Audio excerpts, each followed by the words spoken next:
C.S. Lewis, talvez um dos principais pensadores do século XX, ele fala que sofrer sempre é ruim, óbvio, né? Você começa a ler o seu livro Anatomia da Dor, Anatomia do Sofrimento, ele começa dizendo que sofrer sempre é ruim. Qual a novidade, né? Só que ele diz uma coisa muito interessante, ele fala que os nossos sofrimentos, eles são intensificados, e as nossas dores, elas são intensificadas quando nós sofremos no ambiente de dúvida. Isto é, quando a gente não tem uma explicação plausível para os nossos sofrimentos. Sofrer sempre é ruim, mas sofre mais aquele que sofre sem saber por que sofre. Sofre mais aquele que não consegue explicar as razões pelas quais está sofrendo. Então, aquele indivíduo que está sofrendo na pindaíba porque usou mal o cartão de crédito, ele está sofrendo. Mas sofre mais do que ele o indivíduo que eventualmente foi demitido sem qualquer razão aparente. E ele fala, puxa vida, por que eu fui demitido? Estava rendendo no trabalho, estava batendo as metas, estava tudo em ordem. E de repente meu chefe me chama e fala, você está demitido. Então quando a gente sofre, diz o Lewis, sem ter razão aparente, essas dores elas se intensificam. Essas dores, a dor do questionamento, ela é muito maior às vezes do que o próprio sofrimento em si. Por que esse câncer me abateu? Por que essa situação veio? Por que eu estou atravessando por essa tempestade? E eu acho que se você vive na mesma terra que eu vivo, no mesmo Brasil que eu vivo, você certamente é afligido e de vez em quando ondas batem na sua porta, na sua casa, na sua mente, no seu coração, e às vezes o chão sai debaixo da gente, né? Às vezes a gente começa a enfrentar e passa por situações que a gente não consegue explicar, e por isso a gente sofre. Por que eu estou falando isso? Porque nesse texto que a gente acabou de ler, a gente encontra uma receita paulina para que a gente consiga redimir esse tipo de sofrimento, o sofrimento que a gente não consegue explicar. Como você sabe, nós estamos numa série, nós estamos navegando pelo livro de Filipenses, e no domingo passado a gente abriu essa série em Filipenses falando sobre a alegria. E eu propus para você que a alegria não é uma mera reação espontânea a eventos legais que acontecem na nossa vida, a coisas boas e favoráveis que surgem na nossa vida. A alegria é um fruto do Espírito, está lá em Gálatas. Pois o fruto do Espírito é a alegria, é o primeiro deles. E é uma obra do Espírito na vida do crente. E porque é um fruto do Espírito, ele independe de circunstâncias. E o apóstolo Paulo, logo em seguida, depois que ele apresenta esses elementos que nós vimos na semana passada, dessa alegria espiritual, dessa alegria que independe de circunstâncias, o apóstolo Paulo ele começa a falar da alegria em face do sofrimento. Ele começa a falar da alegria e começa a lidar com esse dilema que eu e você temos que lidar todos os dias. Que é ser um indivíduo que se alegra em Cristo, apesar da vida.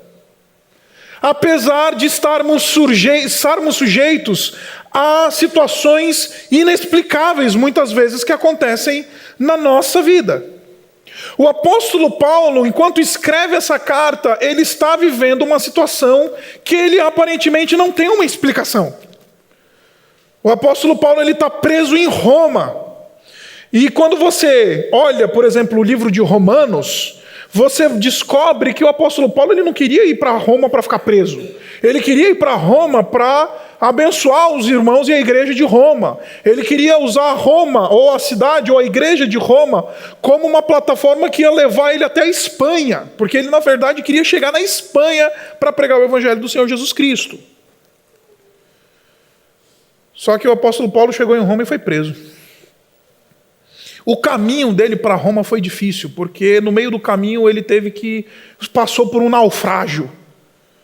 Teve que nadar pela vida. Porque no caminho para Roma naufragou.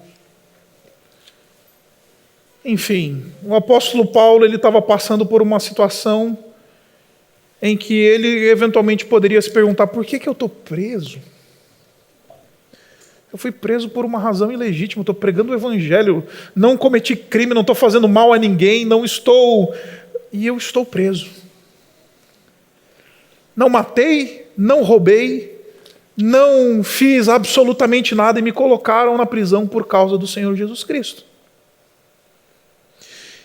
E quando a gente estuda esse contexto histórico das prisões chamadas domiciliares, que o apóstolo Paulo estava preso numa chamada prisão domiciliar. Ele não estava na masmorra, ele não estava num ambiente de prisão, porque no mundo antigo, prisão não era um mecanismo de punição de criminosos. Prisão era um mecanismo de você restringir um tanto a liberdade de alguém que estava sendo acusado ou passando por um processo litigioso até o momento da punição. De maneira geral, a punição no mundo dos Césares não era prisão, era a espada. A punição era espada e não prisão. Prisão era uma situação, um mecanismo legal para que se garantisse a presença do réu no seu processo, no decorrer do seu processo, do trânsito em julgado, na linguagem do pessoal do direito aqui. E o apóstolo Paulo está preso. E quando esses indivíduos ficavam presos em seus domicílios ou em algum ambiente domiciliar, o indivíduo ele ficava preso e literalmente acorrentado a um soldado romano. Que esses soldados se revezavam nesses plantões para ficarem sempre acorrentados juntos com o preso. E essa era a condição do apóstolo Paulo. Ele estava preso, acorrentado a um soldado romano 24 horas, e esses soldados se revezavam.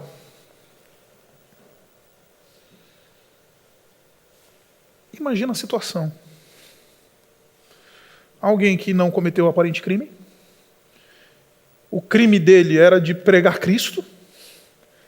O crime dele foi de natureza ideológica ou filosófica, porque ele estava pregando uma nova fé que não era aceita no Estado naquele momento.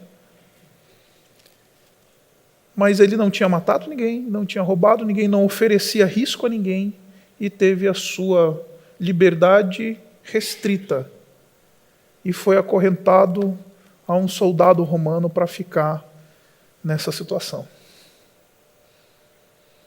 O apóstolo Paulo tinha todas as razões para falar: por quê, Senhor? Eu sou teu apóstolo, eu sou teu servo, estou pregando o evangelho no mundo. Por que isso veio? Por que isso aconteceu? Por que eu estou sofrendo da maneira como estou sofrendo? E, meus irmãos, isso se aplica, como eu disse a você, a todas as áreas da nossa vida. Chegam momentos na nossa vida que a gente fica perguntando para Deus, não fica? Por que, Senhor? Por que isso aconteceu? Essa dúvida, como diz o C.S. Lewis, ela é pior do que o sofrimento em si. Agora, o apóstolo Paulo ele responde essa pergunta. E eu acho lindo isso daqui, nesse texto. Porque nesse texto o apóstolo Paulo lida com este questionamento. Por que eu estou sofrendo, Senhor? Ele diz o seguinte, versículo 12. Quero que saibam, irmãos, que aquilo que me aconteceu tem, ao contrário, servido para o progresso do Evangelho.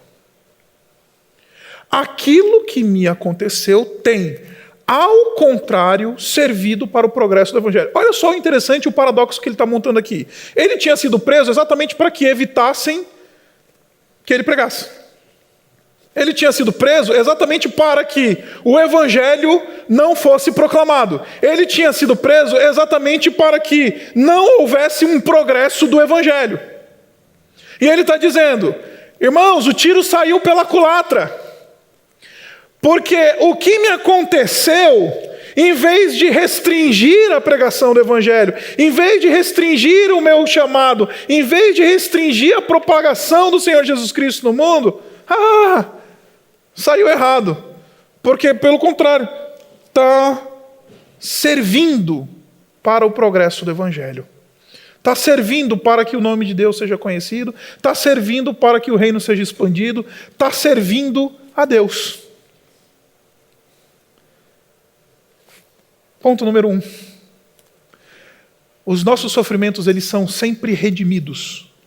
Os nossos sofrimentos, eles sempre vão encontrar uma redenção quando a gente tem na cabeça e se lembra de que até os nossos sofrimentos, eles podem servir na obra de Deus.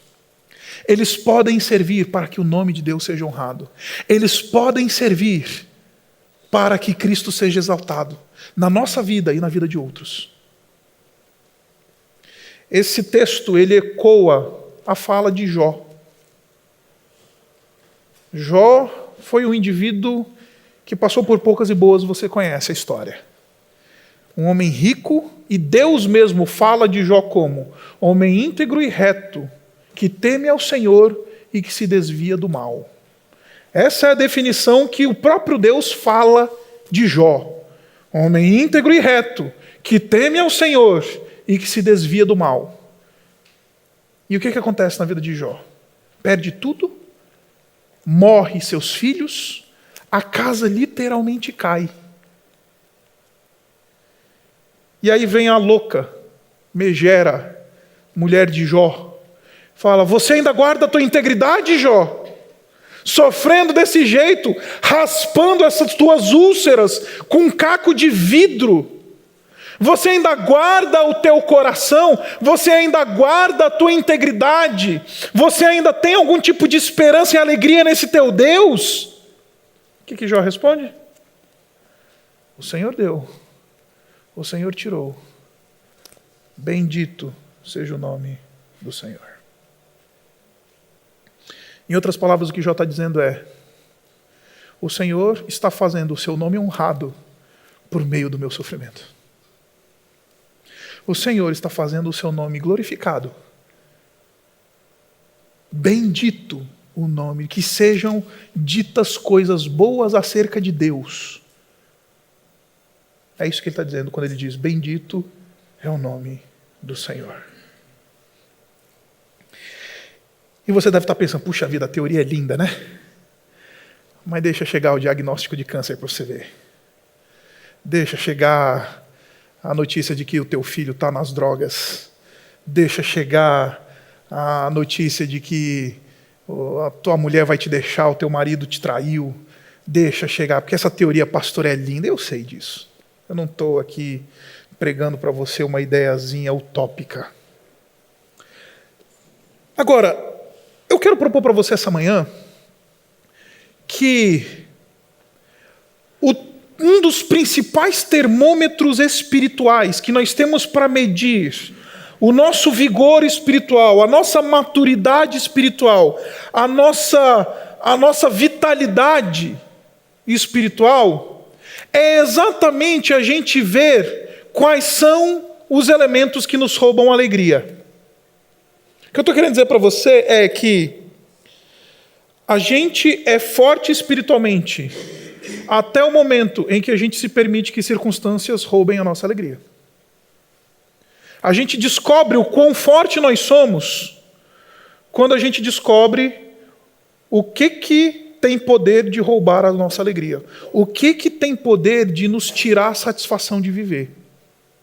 Se qualquer coisa tem o poder de me roubar a alegria, se qualquer coisa tem o poder de me tirar a satisfação de viver, se qualquer coisa já me torna uma pessoa que murmura, que reclama, que diz: está vendo, Deus?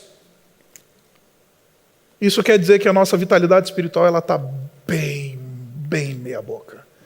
Está bem medíocre. O Jó enfrentou a morte dos filhos, enfrentou a perda de todo o seu patrimônio. E ele diz: bendito seja o nome do Senhor. Isso é vitalidade espiritual, gente. Isso é a mesma coisa que o apóstolo Paulo está dizendo. A minha dor, ela está cooperando com a obra de Deus e com aquilo que Deus está fazendo na minha história. A minha dor, o meu sofrimento, a minha cadeia está cooperando e Deus está usando isso a seu serviço. Em vez de reclamar, em vez de explodir. E meus irmãos, eu estou junto com vocês, eu remo no mesmo barco que vocês. A minha esposa está lá no jardim, então ela não pode aqui confirmar o que eu vou dizer para vocês. Mas eu também sou o tipo da pessoa que, para perder a paciência, às vezes é fácil. Para roubar a alegria e ficar de mau humor,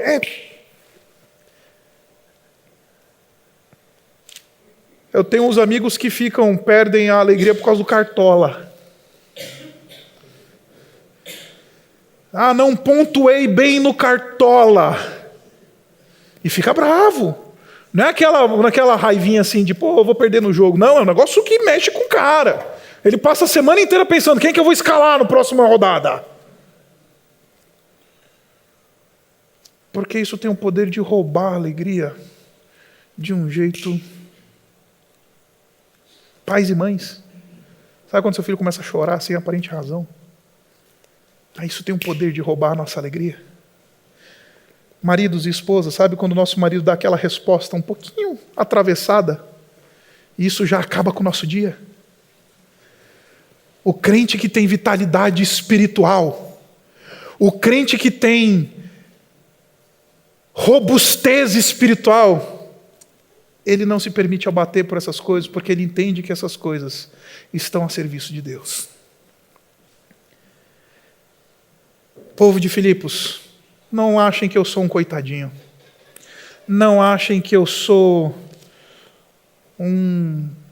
alguém que está sofrendo aqui, ai de mim, ninguém gosta de mim. Pelo contrário, aquilo que está acontecendo comigo, Deus está usando a seu favor. Deus está fazendo uma obra por meio da minha dor.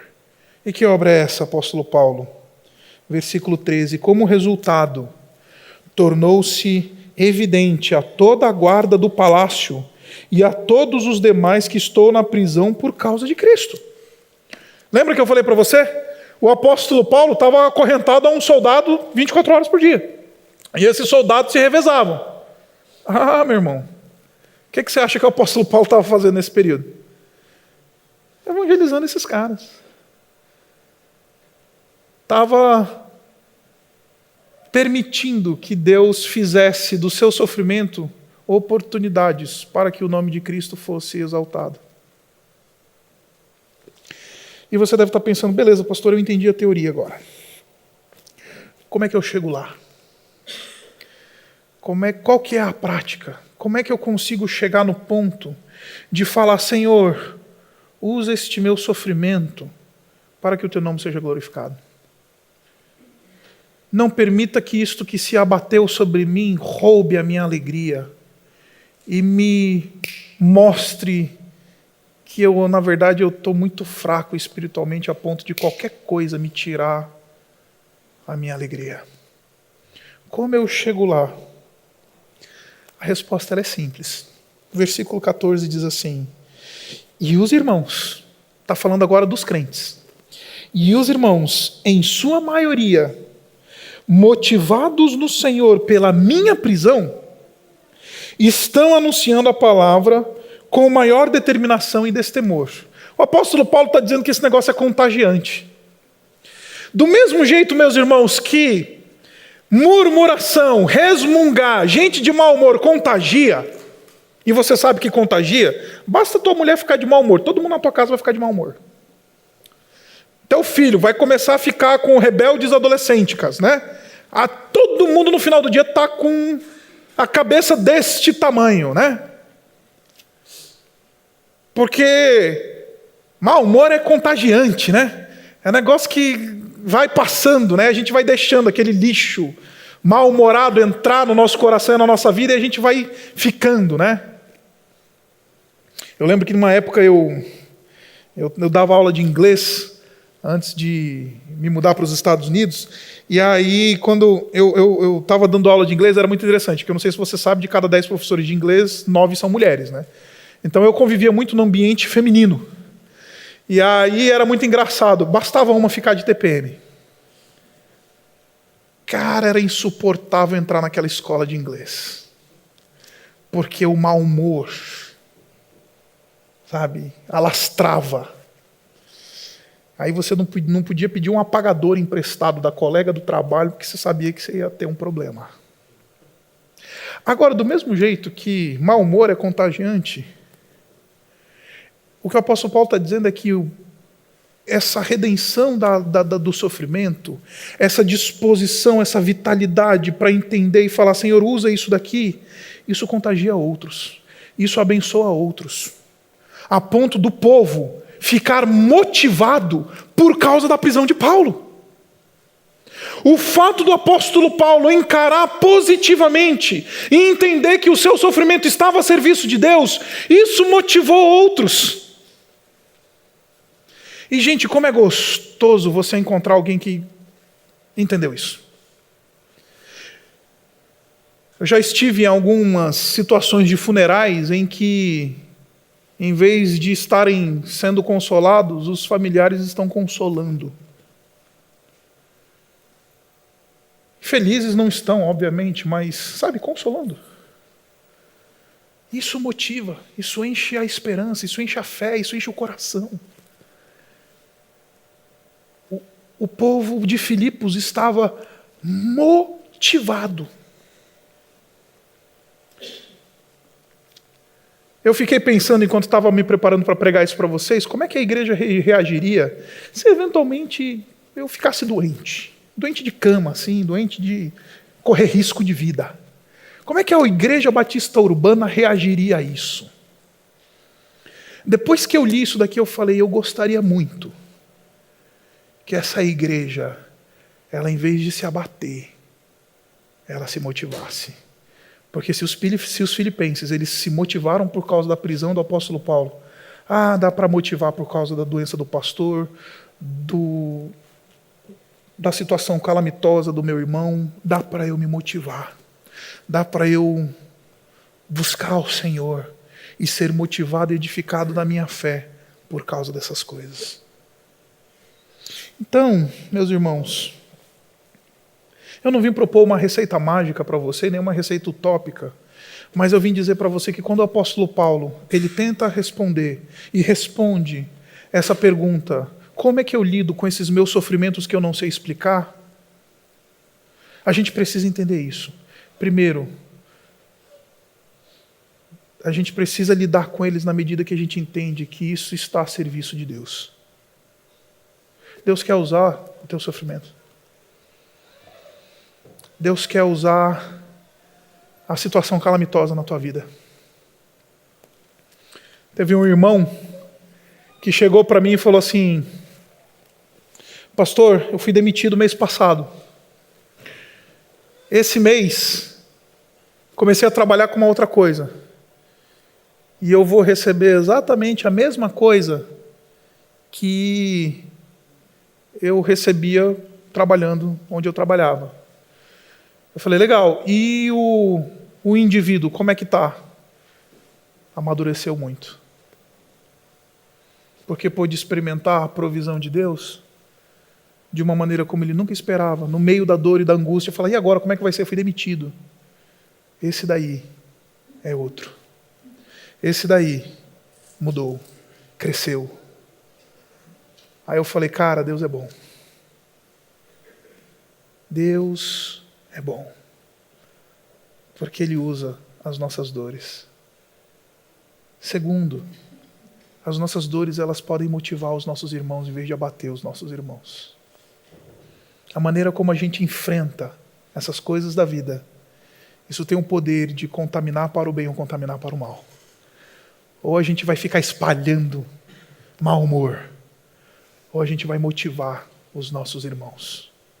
Aqueles que estão perto de nós vão testemunhar uma fé, que é uma fé constante, uma fé inabalável, um crente que não se permite perder a alegria por qualquer coisa. Essa é a primeira pergunta grande desse texto. A segunda pergunta grande desse texto é: e os sofrimentos que a gente sabe por que a gente está sofrendo? Porque, como você sabe, a gente sofre porque a gente não sabe o que está acontecendo muitas vezes, mas a gente às vezes sabe por que a gente está sofrendo. Quando nós decidimos escolher a nossa autonomia diante de Deus e fomos viver a leste do jardim, viver fora da presença de Deus, nos nossos pais Adão e Eva, o que aconteceu? Nós nos sujeitamos à dor e ao sofrimento. Por isso que o Senhor Jesus Cristo garante que neste mundo nós teremos aflições. E vão vir aflições sobre nós que a gente não sabe de onde vem, e vão vir aflições que a gente sabe de onde vem. A gente vai ser eventualmente machucado, traído, ferido. A gente eventualmente vai saber exatamente o que está acontecendo quando a gente está sofrendo. E o apóstolo Paulo também está enfrentando esse tipo de situação. Porque o apóstolo Paulo, ele estava sendo objeto de acusações sérias, e ele estava lidando com gente que estava pregando o evangelho no meio dos filipenses por razões outras, espúrias. Porque, como eu disse para você, não é só o câncer que bate na nossa porta. Às vezes o nosso vizinho decide perseguir a gente e fica reclamando de qualquer coisa que a gente faça. Encarna, né? A gente fala, fulano de tal encarnou comigo. Não foi com a minha cara, o santo não bateu. E tem gente que faz mal para a gente mesmo. E tinha gente fazendo mal para o apóstolo Paulo. E, meus irmãos, eu estou numa fase do meu ministério que eu tenho falado muito para seminarista. Tenho falado muito para vocacionados, gente que está querendo chegar lá no ministério pastoral. E uma das principais perguntas que eu recebo dos vocacionados que eu tenho, que estão debaixo da minha influência, eles perguntam para mim: Isaac, quais são os elementos que mais desmotivam um pastor na caminhada do ministério? Aí eu descobri, na minha caminhada, pelo menos a minha impressão, e quando alguém me pergunta eu respondo isso, que uma das coisas que mais desmotiva a gente na caminhada ministerial e pastoral é quando a gente é alvo de acusações e alvo de coisas que não são legítimas. Ser acusado de algo que a gente não fez, ou ser atribuído uma coisa que não é nossa responsabilidade, isso é uma coisa que desmotiva bastante. Isso machuca. E eu falo isso para os seminaristas. Eles chegam: pastor, o que é que desanima no ministério? Porque o que anima a gente sabe, é o pessoal lá da igreja que cresce e tudo mais, o pessoal está chegando, é legal, pregar é legal, o pessoal começa a entender a palavra de Deus, que coisa, que realização, isso tudo anima. E o que desmotiva? Meu irmão, se prepare, se você vai ser acusado de coisas que você não fez. Vão ser atribuídas algumas coisas que não é do seu departamento e vai cair na sua conta. Isso desmotiva. O apóstolo Paulo está lidando com esse tipo de desmotivação aqui. A partir do versículo 15 ele diz assim: a verdade é que alguns pregam Cristo por inveja, rivalidade, mas outros o fazem de boa vontade. Até o apóstolo Paulo tinha os seus rivais, porque ele fala de rivalidade. Você tem rival na tua empresa? Você tem alguém que está querendo a promoção que você está querendo? Você tem alguém que está querendo sentar na cadeira que você está? Rivalidade. Gente que faz a gente sofrer deliberadamente. O apóstolo Paulo está lidando com esses indivíduos. E sabe como o apóstolo Paulo reage a esses indivíduos? Ele diz assim: estes, os que fazem por boa vontade, o fazem por amor, sabendo que aqui me encontro para a defesa do evangelho. Esses são os que me apoiam. Aqueles, os rivais, os que pregam a Cristo por inveja, os que fazem querendo arrumar confusão, esses pregam Cristo por ambição egoísta, sem sinceridade, pensando que me podem causar sofrimento enquanto estou preso. Porque tem gente que pensa que pode causar sofrimento na gente. E eventualmente causa.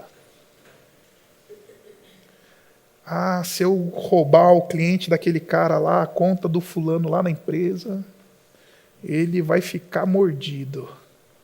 E não acontece isso? O cara te dá um bypass. E ele acha e ele vai fazer. Versículo 18 responde isso. Mas o que? Não importa. O importante é que, de qualquer forma, seja por motivos falsos ou verdadeiros, Cristo está sendo pregado e eu me alegro. Vou parafrasear o que o apóstolo Paulo está dizendo. Não importa o meu ego, não importa a minha pessoa, não é sobre mim, não é sobre a ofensa que foi feita a mim, não é sobre quererem puxar o meu tapete, não é sobre rivais se levantarem contra mim, não é sobre mim, é sobre Cristo.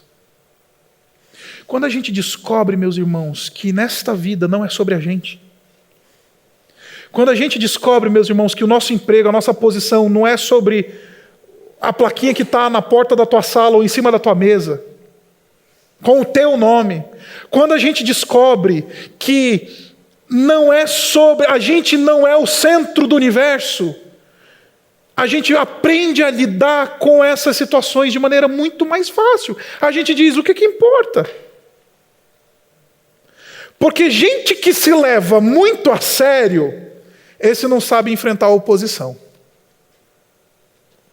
Gente que é do tipo, você sabe com quem você está falando?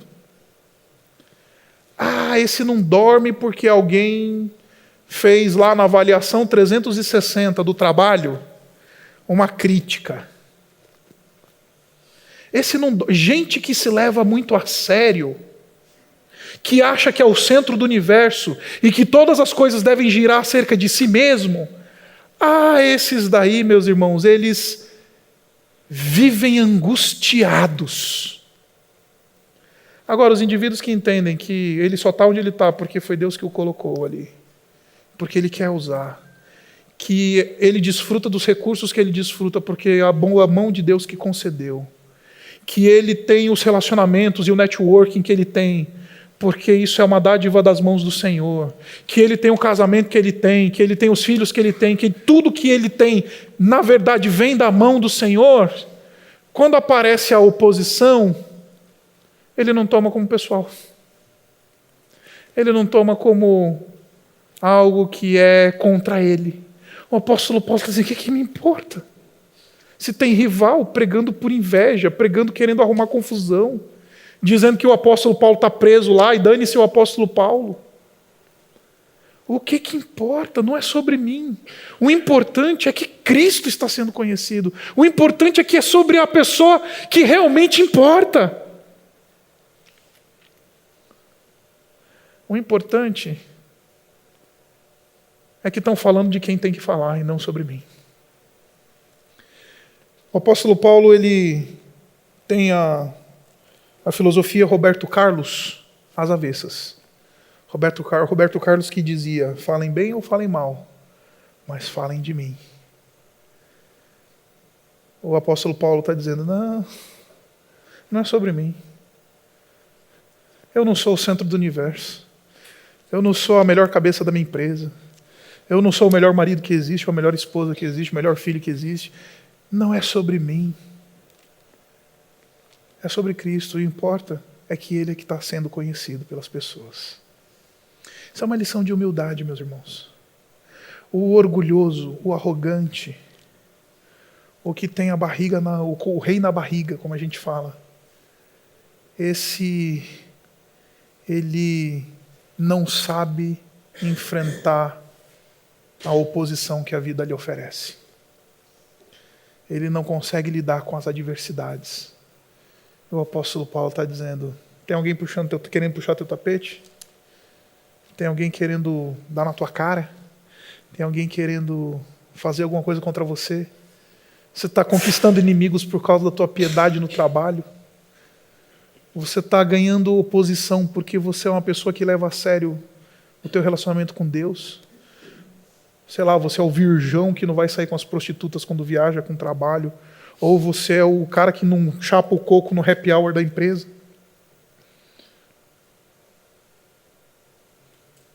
O que eu tenho para dizer para você é o que importa. Não é sobre mim, está dizendo o apóstolo Paulo. Eu não sou protagonista, eu sou coadjuvante. É sobre Jesus Cristo.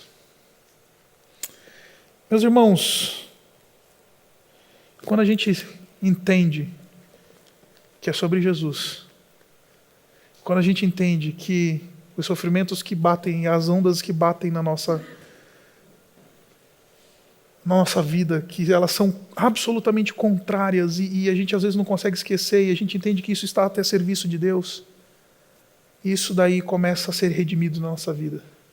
Aí a gente para de murmurar, a gente para de reclamar, a gente começa a experimentar essa verdadeira alegria extraordinária. Essa alegria que não depende das circunstâncias. Essa alegria que o apóstolo Paulo está dizendo é fruto do Espírito trabalhando em mim. Nas situações que eu não sei explicar. Senhor, usa isso para que o nome de Cristo seja conhecido. E diante da oposição que a vida vai trazer, e vai trazer. Ah, mas não é sobre mim, é sobre Jesus. Eu não sou o centro do universo. As coisas não giram ao meu redor. Encerro contando uma história para você. Há algum tempo atrás eu fui conversar com uma irmã que tinha sido profundamente traída pelo marido. Ela tinha cerca de 10 anos de casada e o marido tinha 8 anos de história de adultério. E aí sentei para conversar com essa irmã. E falei, eu imagino o seu ultraje. Tá querendo dar aquela pastoral, né? Eu imagino o seu ultraje. Tentei abrir o texto bíblico, ela virou para mim e falou assim, pastor, tá doendo, porque dói. Mas eu descobri que não é sobre mim. Não é sobre a minha pessoa. Em última análise, o traído não fui eu, foi Jesus. Em última análise, o traído é outra pessoa. Então eu estou bem, pastor, fica tranquilo. É difícil, não estou dizendo que eu estou feliz e radiante, mas, pastor, isso não vai me roubar a alegria da minha salvação. Isso não vai me roubar a esperança que eu tenho em Jesus.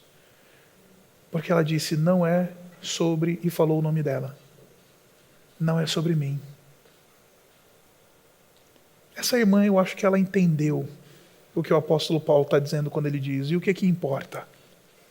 O importante é que Jesus está sendo proclamado. Quando a gente não se vê como centro, imagina uma mulher traída que se vê como centro das coisas, né? Dizem que você não mexe com coisas radiativas e com mulher traída, né? Que pior que tem é mulher traída.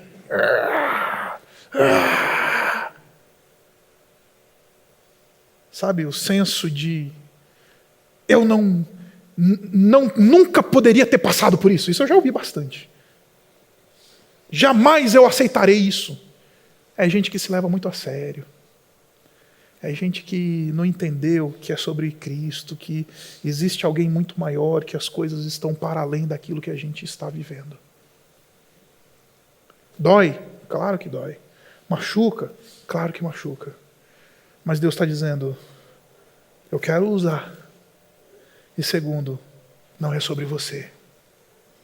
Não é sobre você. O apóstolo Paulo está dizendo, não é sobre mim. Então essa manhã eu vim dizer para você uma coisa muito simples, que talvez possa até machucar você. Não é sobre você. Não é sobre mim. É sobre Cristo Jesus. É sobre o que Ele está fazendo na minha e na sua vida. É sobre a construção do caráter de Cristo em mim e em você.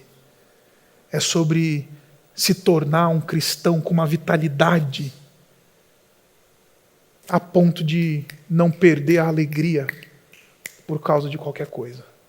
É sobre isso. Baixe sua cabeça.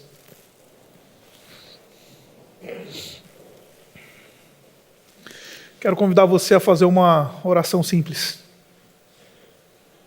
Bem simples. Senhor, quebra o meu ego.